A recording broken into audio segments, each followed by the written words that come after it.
तमाम दोस्तों को डॉक्टर जतिंदर परवाज़ का आदाब। दोस्तों, आपका खैर मकदम है, इस्तकबाल है, स्वागत है। आज दिन में मैं एक कार्यक्रम का संचालन कर रहा था। वहाँ पर एक नामवर राजनेता भी तशरीफ़ फरमा थे। मुझे बताया गया कि वो कवि भी हैं और अपना काव्य पाठ करना चाहते हैं। खैर, मैंने उन्हें दावत दी और जब उन्होंने अपना काव्य पाठ किया, अपनी कविता पढ़ी, तो मैं बहुत मुतासिर हुआ, बहुत प्रभावित हुआ कि राजनीति और साहित्य का ऐसा संगम देखकर मुझे एक प्रसंग याद आ गया।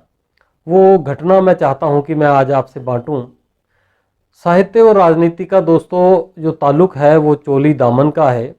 हमारे राजनेता आए दिन कोई ना कोई शेर पढ़कर अपनी बात में वज़न पैदा करते हैं, क्योंकि शायरी जो है वो दिलों पर असर करती है।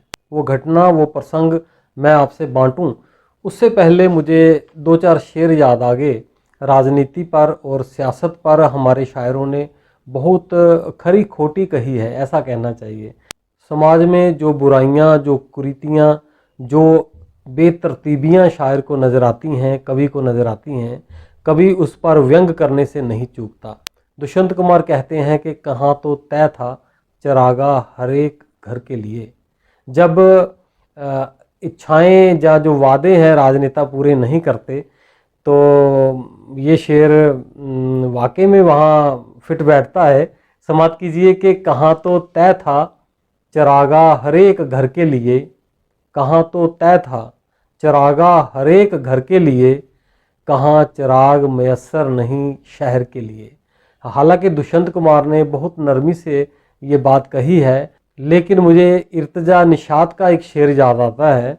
यकीनन आपने सुना होगा वो शेर भी कि कुर्सी है तुम्हारा ये जनाजा तो नहीं है, कुर्सी है तुम्हारा ये जनाजा तो नहीं है, कुछ कर नहीं सकते तो उतर क्यों नहीं जाते।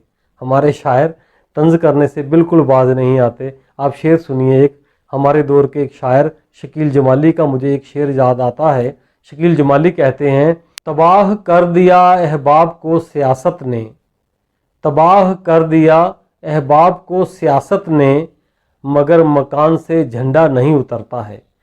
जिगर मुरादाबादी साहब कहते हैं, उनका जो फ़र्ज़ है वो अहले सियासत जाने, उनका जो फ़र्ज़ है वो अहले सियासत जाने, मेरा पैगाम मोहब्बत है जहाँ तक पहुँचे। वाकई शायर मोहब्बत का पैगाम देता है और वो मोहब्बत ही बांटता है। शायरी ने सियासत को हमेशा सही रास्ता दिखाया है। दोस्तों, मैं जो प्रसंग आपसे बांटना चाह रहा था वो ये है कि एक बार एक कवि सम्मेलन की अध्यक्षता देश के पहले प्रधानमंत्री पंडित जवाहरलाल नेहरू कर रहे थे। कार्यक्रम के बाद जब वो मंच से उतरने लगे तो सीढ़ियों में उनका पाँव लड़खड़ा गया, वो गिरने लगे। उनके साथ साथ रामधारी सिंह दिनकर भी सीढ़ियाँ उतर रहे थे।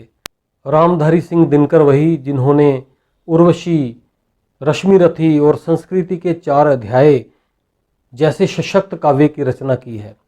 जब दिनकर जी ने देखा कि नेहरू जी गिरने लगे हैं तो उन्होंने हाथ बढ़ाकर उन्हें संभाल लिया और आराम से सीढ़ियाँ उतरवा दी।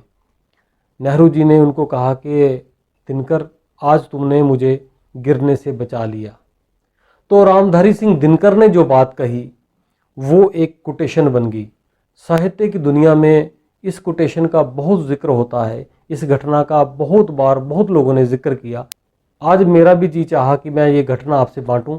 दिनकर जी ने कहा कि पंडित जी, जब किसी देश की राजनीति लड़खड़ाती है तो साहित्य उसे सहारा देता है। दोस्तों, दिनकर जी के ये वाक्य हिंदी साहित्य जगत में एक कोटेशन बन गए और इस घटना को सुनहरी अक्षरों में लिखा गया है। साहित्य ने हमेशा राजनीति को सही दिशा दिखाई है। और दोस्तों, आखिर में मुझे बशीर बद्र साहब का एक शेर याद आ रहा है। उन्होंने कहा था कि दुश्मनी जमकर करो लेकिन ये गुंजाइश रहे, दुश्मनी जमकर करो लेकिन ये गुंजाइश रहे, जब कभी हम दोस्त हो जाएं तो शर्मिंदा ना हो। ये वीडियो आपको पसंद आए तो इसे लाइक और शेयर कीजिएगा और चैनल को तो सब्सक्राइब आपने कर ही लेना है। तो दोस्तों आइंदा फिर किसी नए मौजू के साथ आपसे मुलाकात होगी। इजाज़त, आदाब।